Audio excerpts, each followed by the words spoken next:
This is a perfect backdrop for this kind of a festival. And we really hope that in the coming years, this should become an annual event for writers and authors from different parts of the country as well as the world.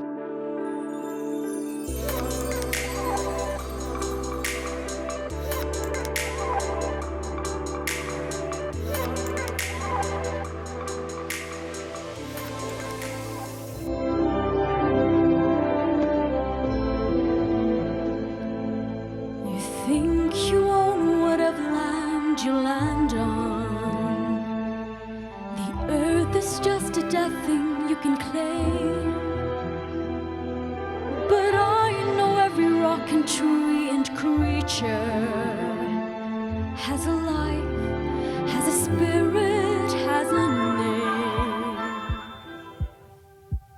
There was a very interesting session yesterday with Kinpam Singh Nonkanre, and at the session yesterday, he was able to tell us about the myths around the Wards Lake, and I thought that was really incredible because you're sitting here and you sort of get a slice of history that I was not familiar with earlier.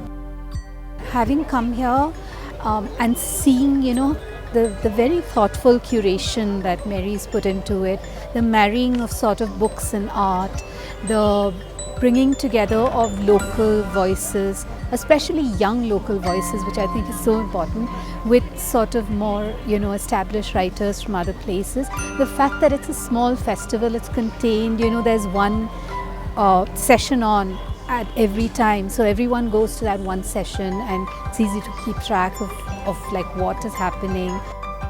Governor piles us into the big black ambassador, which May has ordered should be turned into a taxi at the earliest, and takes us to Watts Lake to feed the fish and have a happy family time, as he says.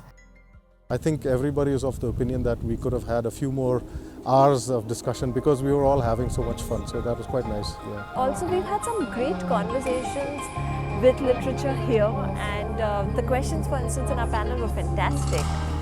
Nature and conservation and tourism can kind of come, and the environment basically can come together. Going forward, I think that these connections don't just stop with the panel. It doesn't just stop with this 1 hour or 1.5 hours of discussion. This piece depicts the afterlife journey and the crossover to different realms. I find it very interesting, people coming from different places, not only from Shillong but from different parts of India. They are coming here to, to participate in this literary festival.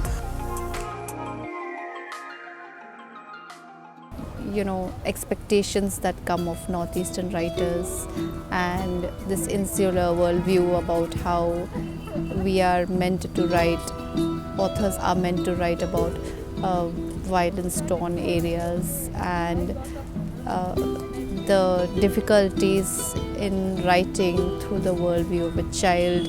We are culture makers in a sense. So we cannot just have once in a year event, and then we cannot make culture like that. It's a daily event. We used to lament the fact that in Shillong, there are too many music festivals and hardly any literary festivals. A thing like this, will certainly put Shillong in the cultural and literary map of the country.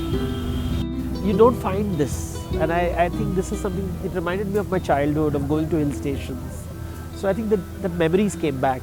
There should always be a celebration for literature, because we're living in a world where we're so after fast food, fast music, fast fashion, everything, and literature is the only one that takes its time, and I think we should give time to things that take their time.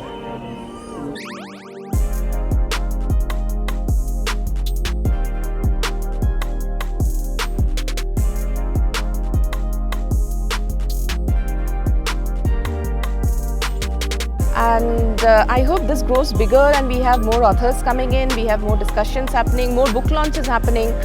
It is actually quite brilliantly done. I was surprised by the number of people who came in. How many of them attended the sessions and how many of them just came for fun, I don't know, but it was very, very well attended.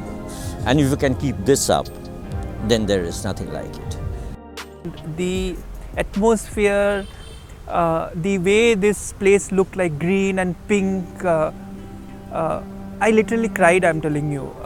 And so far, it's been such a beautiful experience. It is quite a sort of fairy tale setting for a literary festival, which I don't think many other literary festivals can boast. Now, as the festival in Shillong grows bigger, as it should, you know, it might become tougher to accommodate it in something like Wards Lake. But for that selfish reason, I sometimes hope that something stays smaller and more intimate, because it was really like walking into fairyland rather than a literary festival. A star's life is very short, not an actor's. And I resolved that I would not get stuck playing the same role in film after film, no matter, or in job after job, no matter how much benefit it brought me, because I knew I would be unhappy doing that. What I think any actor can do and should do is to explore the potential within himself, and we all have unlimited potential within us. So full of new stories, new perspectives, so many more new things to do. Thankfully, in this day and age, we've also been able to record digitally all of the sessions, that it will inspire many more and new stories to come in the future. Thank you so much, Kuble Shibun. Good night, and we will make this festival much bigger and much better next year. Thank you.